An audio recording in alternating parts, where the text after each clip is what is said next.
നമസ്കാരം. ASHA shots travel മെമ്മറീസിലേക്ക് സ്വാഗതം. ഏഷ്യയിലെ തന്നെ ഏറ്റവും വലിയ യുവജനോത്സവമാണ് കേരളത്തിലെ സ്കൂൾ യുവജനോത്സവം. ലോകത്തിൽ തന്നെ എടുത്തു കഴിഞ്ഞാൽ ഇതുപോലെ ഒരു യുവജനോത്സവം സ്കൂൾ കുട്ടികൾക്കായി നടത്തുന്നത് ഉണ്ടോ എന്ന സംശയമാണ്. 1ാം ക്ലാസ് മുതൽ 12ാം ക്ലാസ് വരെയുള്ള ഓരോ കുട്ടിക്കും പങ്കെടുക്കാൻ സാധിക്കുന്ന പല വിധത്തിലുള്ള പരിപാടികൾ,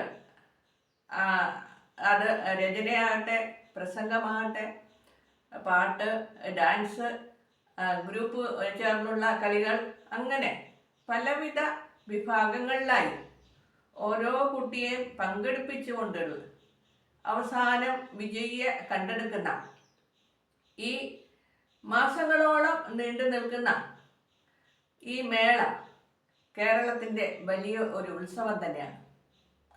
ഈ മേളയിൽ പല പ്രാവശ്യം പങ്കെടുക്കാനുള്ള അവസരം ഉണ്ടായിട്ടുള്ളതിനാൽ അതിൽ എല്ലാ കാര്യങ്ങളും ഓർമ്മയില്ല എങ്കിലും മനസ്സിൽ തങ്ങി നിൽക്കുന്ന ചില സംഭവങ്ങൾ പല ഭാഗങ്ങളിലായി പങ്കുവയ്ക്കാൻ ഉദ്ദേശിക്കുന്നു. വീഡിയോ കാണുന്നവർ ലൈക്ക് ചെയ്യാനും സബ്സ്ക്രൈബ് ചെയ്യാനും അതോടൊപ്പം ഹൈപ്പ് ബട്ടൺ പ്രസ് ചെയ്യുവാനും ഓർമ്മപ്പെടുത്തുന്നു. കേരളത്തിലെ സ്കൂളുകളിലെ കുട്ടികളെ പങ്കെടുപ്പിച്ചുകൊണ്ടുള്ള ഈ യുവജനോത്സവം മാസങ്ങളോളം നീണ്ടു നിൽക്കുന്നതാണ്. സ്കൂൾ തലത്തിൽ തുടങ്ങി സബ് ഡിസ്ട്രിക്റ്റ് കഴിഞ്ഞ് ഡിസ്ട്രിക്റ്റ് കഴിഞ്ഞ് സ്റ്റേറ്റ് ലെവൽ വരെ എത്തുന്നു. 1ാം ക്ലാസ് മുതലുള്ള കുട്ടികൾക്ക് ഓരോ കുട്ടിക്കും പങ്കെടുക്കാൻ സാധിക്കുന്ന പല വിധത്തിലുള്ള വിഭാഗങ്ങൾ, മത്സര ഇനങ്ങൾ ഉണ്ട്. സിംഗിൾ ആയിട്ട് പങ്കെടുക്കാൻ പറ്റുന്ന മത്സര ഇനങ്ങളും, പല കുട്ടികൾ ചേർന്ന് ഗ്രൂപ്പ് ആയിട്ട് പങ്കെടുക്കാൻ പറ്റുന്ന മത്സര ഇനങ്ങളും ഉണ്ട്. സ്കൂൾ തലത്തിൽ വിജയിക്കുന്ന കുട്ടികൾ അവിടെ നിന്നും സബ് ഡിസ്ട്രിക്റ്റിലുള്ള മറ്റു പല സ്കൂളുകളിലെ കുട്ടികളുമായി മത്സരിക്കുന്നു. അവിടെ നിന്ന് വിജയിക്കുന്ന കുട്ടികൾ ഡിസ്ട്രിക്റ്റിലുള്ള മറ്റു പല സ്കൂളുകളിലെ കുട്ടികളുമായി മത്സരിക്കുന്നു. അവിടെ നിന്നും വിജയിക്കുന്ന കുട്ടികളാണ് കേരള സ്റ്റേറ്റിലെ എല്ലാ സ്കൂളുകളിൽ നിന്നും വരുന്ന കുട്ടികളുമായി മത്സരിക്കുക. അവിടെ നിന്ന് കിട്ടുന്ന സമ്മാനം വളരെ വിലപ്പെട്ടതാണ്. കുട്ടികൾക്കും സമ്മാനം കിട്ടും, സ്കൂളുകൾക്കും സമ്മാനം കിട്ടും. അതോടൊപ്പം ഏറ്റവും കൂടുതൽ പോയിന്റുകൾ കിട്ടുന്ന ജില്ലയ്ക്ക് സ്വർണ്ണക്കപ്പാണ് കിട്ടുക. 117 പവൻ അടുത്ത് ഉള്ള സ്വർണ്ണക്കപ്പാണ്. അത് ആണ് ആ ജില്ലയ്ക്ക് സമ്മാനമായി നൽകുക. ഇങ്ങനെയുള്ള ഈ കലോത്സവം പല മാസങ്ങളിലായി നടക്കുന്നു.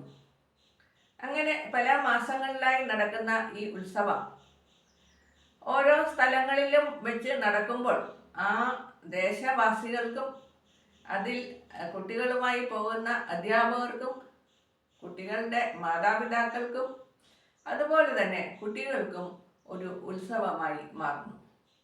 ഇതോടൊപ്പം തന്നെ സർക്കാരും അതിൽ പങ്കെടുക്കുന്നു. മേളയിൽ പങ്കെടുക്കുന്ന എല്ലാ കുട്ടികൾക്കും രാവിലെ മുതൽ രാത്രി വരെയുള്ള ഭക്ഷണം പങ്കെടുക്കുന്ന കുട്ടികൾക്കും കുട്ടികളോടൊപ്പം വരുന്ന അധ്യാപകർക്കും ഫ്രീ ആയി സർക്കാരിൻ്റെ വകയായി കൊടുക്കുന്നു. ഇങ്ങനെയുള്ള കലോത്സവത്തിൽ പല പ്രാവശ്യം പങ്കെടുക്കാനുള്ള അവസരം ഉണ്ടായിട്ടുണ്ട്. അതിനാൽ തന്നെ അതിൽ ചില കാര്യങ്ങൾ ഓർമ്മയിൽ നിൽക്കുന്നത് പല പ്രാവശ്യമായി പറയാം എന്ന് ആണ് ഉദ്ദേശിക്കുന്നത്. ഏറ്റവും കൂടുതലായി എൻ്റെ ഓർമ്മയിൽ ഇപ്പോൾ നിൽക്കുന്നത് ഒരു നാടകമാണ്. നാടകം എന്ന് പറയുമ്പോൾ പ്രൊഫഷണലായുള്ള നാടകം കാണുന്ന വിധത്തിലാണ് നമ്മൾ ഈ കലാമേളയിലെ നാടകങ്ങളെ കാണുക. അതുപോലെ തന്നെയുള്ള ഒരുക്കങ്ങളാണ് നാടകത്തിന് ഉണ്ടാകുക. ഞാനങ്ങനെ നാടകം കാണാൻ പോയി നാടകങ്ങളും ഗ്രൂപ്പ് ഡാൻസുകളും എല്ലാം തന്നെ കണ്ടിട്ടുണ്ട്. രാത്രിയും പകലും നീളുന്ന കലാമത്സരങ്ങളിൽ ചില സമയങ്ങളിൽ പകല് ആയിട്ട് നാടകവും ഗ്രൂപ്പ് ഡാൻസും കൂടുതൽ ആളുകളെ ആകർഷിക്കുന്ന ഈ പ്രത്യേക ഇനങ്ങൾ ഉണ്ടാകാറുണ്ട്. അങ്ങനെയാണ് ഒരു പ്രാവശ്യം നാടകം കാണാനുള്ള അവസരം ഉണ്ടായത്. എൻ്റെ ഓർമ്മയിൽ ഇപ്പോഴും തങ്ങി നിൽക്കുന്നത് ആ നാടകത്തിൻ്റെ രംഗവിധാനമാണ്. ഈ നാടകത്തിൽ ഒരു കിളിക്കൂട് ആണ് രംഗത്തിൽ കാണിക്കുന്നത്. വലിയൊരു മരത്തിൻ്റെ മുകളിൽ ഒരു കിളിക്കൂടുണ്ട്. ആ കിളിക്കൂട്ടിൽ കുറേ അധികം കുഞ്ഞുങ്ങൾ ഉണ്ട്. ഈ കുഞ്ഞുങ്ങളെല്ലാം ചുണ്ട് പിളർത്തി ഇരിക്കുന്നു. അമ്മ കിളി വന്നിട്ട് ഈ ഓരോ കിളിക്കുഞ്ഞിൻ്റെയും ചുണ്ടിലേക്ക് ഭക്ഷണം വെച്ച് കൊടുക്കുന്നു. ഈ രംഗമാണ് ഞാൻ കണ്ടത്. നാടകം മുഴുവനും കണ്ടു. പക്ഷേ ഈ പ്രത്യേക രംഗം എൻ്റെ മനസ്സിൽ ഇപ്പോഴും ഓർമ്മയായി നിൽക്കുന്നു. അത് കുട്ടികൾ തന്നെയാണ് കിളിയായും നിൽക്കുന്നത്. കിളിയുടെ വേഷം ധരിച്ച കുട്ടികൾ കിളിച്ചുണ്ട് പോലെ ചുണ്ടൊക്കെ നീട്ടി വെച്ചിട്ടുണ്ട്.